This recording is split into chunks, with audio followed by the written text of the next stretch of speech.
السلام عليكم مشاهدين زوينين، كي دايرين؟ بخير؟ كلشي مزيان. اليوم ان شاء الله غنشارك معكم هاد القريشلات هادو اللي كيجيو زوينين بزاف، ساهلين في التحضير ديالهم، كيجيو خفاف، يعجبوا الوليدات الصغار، يعجبوا الناس الكبار. كنتمنى انكم تجربوهم وندوزو ان شاء الله دابا المقادير. بالنسبه للمقادير اللي غادي نحتاجو في هاد القريشلات، عندي هنايا 250 مليلتر ديال الحليب، يعني ربعه ديال الحليب يكون دافي حيت الحال بارد. عندي 500 غرام ديال الدقيق ديال الحلويات، الدقيق ديال الفرش يكون ممتاز. 50 غرام ديال الزبده حيوانيه تكون بدرجه الحراره المطبخ. بيضه. نص كاس ديال العنبه ديال زيت المائده. 120 غرام ديال السكر سنيده كما قلنا. بيضه. هنا معلقه كبيره ديال الزنجلان محمر، هذه اللي غادي نعجن بها غتكون محمره، والاخر اللي غنديرو من الفوق غيكون خضر ما يكونش محمر غير شويه. معلقه ديال النافع. بالنسبه للنافع انا كنفضل انني ندير النافع بحال ما هكا يكون مطحون، نسم به باش تجي النسمه ديالو باينه في القراشل. وتا بالنسبه للوليدات الصغار كياكلوه، حيت الا لقاو النافع حبيبات ما كيبغيوش ياكلوه. دونك معلقه ديال النافع كبيره مطحونه، وانتم عندكم اختيار ديروا مطحون ديروا صحيح، اختيار ديالكم. عندي هنايا 10 غرام ديال الخميره ديال الخبز. عندي ساشيه ديال السكر ديال الزهر، ممكن ديروا الفاني. ساشيه ديال الخميره ديال الحلويات. وكما قلت لكم في الاول 250 مليلتر ديال الحليب يكون دافي، حيت حنا دابا الجو بارد بحال يعني وقت البرد. الا كان الصيف راه كديروا الحليب بدرجه الحراره ديال المطبخ. كناخذ البول ديال العجانه. في البدايه غادي نضيف المقادير كامله الا الزبده غنخليها هي الاخرى. دونك كنحيدو الزبده. غناخذ 500 غرام ديال الدقيق هي الاولى.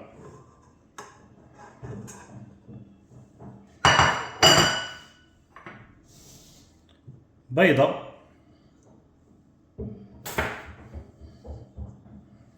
سكر سنيده.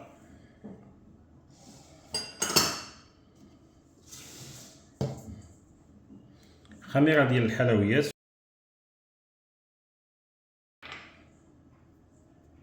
خميره ديال الخبز. سكر ديال الزهر. معلقه ديال الزنجلان. معلقه ديال النافع. نص كاس ديال الزيت مائده ديال العنبه. 4 لتر ديال الحليب دافي.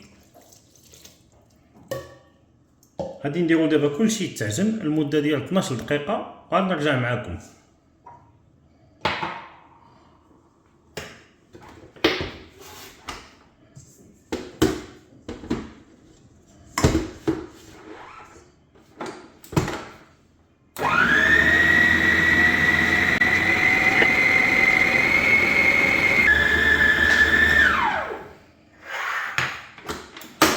من بعد ما تعجنات 12 دقيقه غادي نزيد عليها دابا 50 غرام ديال الزبده، هذه اللي قلت لكم بدرجه الحراره ديال المطبخ.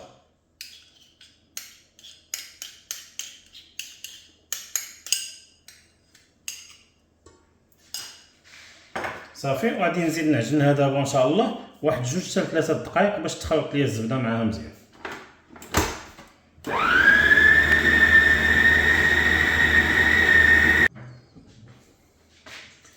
من بعد ما كنساليو بالعجينه ديالنا، هانتوما راه كتجي بحال ما هكا، يعني كتجي خفيفه ما كتجيش العجينه ثقيله. غناخذوا بلاستيك غذائي، غادي نغطيو العجينه ديالنا ونحطوها في شي بلاصه تكون دافيه مده ديال واحد 30 ولا 40 دقيقه على حسب الجو. كما قلت لكم كيفاش داير الجو عندكم، واش الجو بارد ولا سخون. تخمر مزيان، تشد راسها ما تبقاش خفيفه بحال هكا.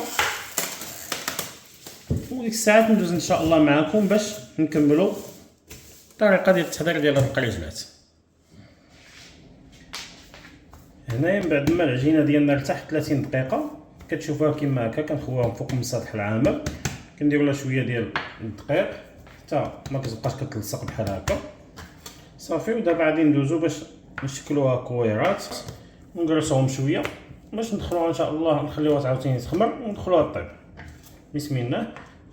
كويرات تشكلوهم على الشكل اللي بغيتو. انا ما غاديش نديرهم كبار بزاف باش هكا في الفطور الوليدات الصغار كياخذوا حيده كيكملها. دونك الكويرات اللي درنا قد هكا راه فيها واحد 120 غرام. اللي بغا يدير بالميزان راه كتجي فيها تقريبا انا كندير واحد 120 غرام.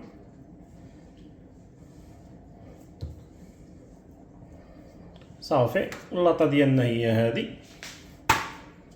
كنحطوها في اللاطه كنحاولوا نقرصوها شويه.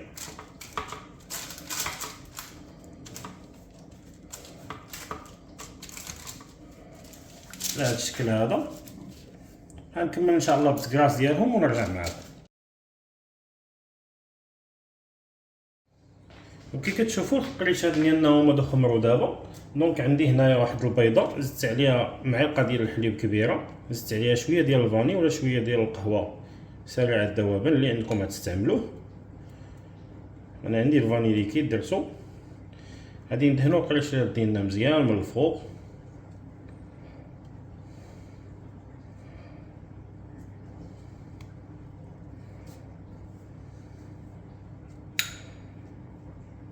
شوف فيهم واحد الريحه يا سلام، الريحه ديال النافع ملي كيتطحن كيجي يا سلام ريحتو فيهم.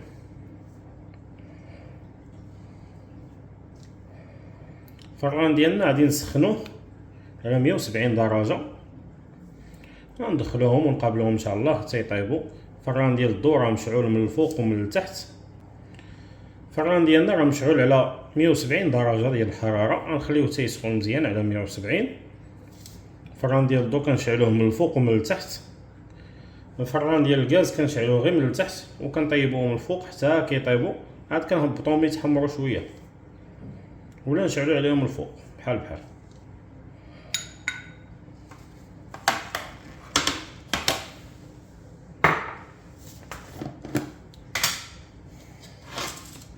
صافي من بعد ما كندهنوهم غنزيدوهم واحد شويه ديال الزنجلان من فوق منهم تزيين.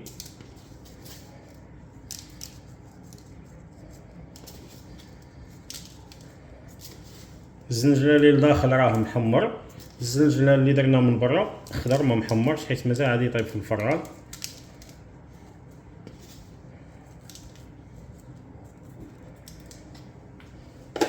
صافي يسخن الفران دابا ان شاء الله وندخلوا القريشات ديالنا يطيبوا. القريشات ديالنا هما هادو من بعد ما طابوا خليتهم تبردوا كنقدموهم راه كيجيو زوينين بزاف.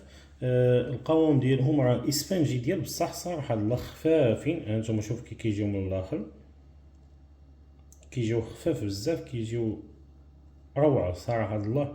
يعني بالنسبه للفطور ولا الكوتي راهم روعه والله العظيم الا روعه. راه قريشات بالمستوى. هانتوما شوفوا كيفاش خفاف كيتبردوا غير بوحدهم.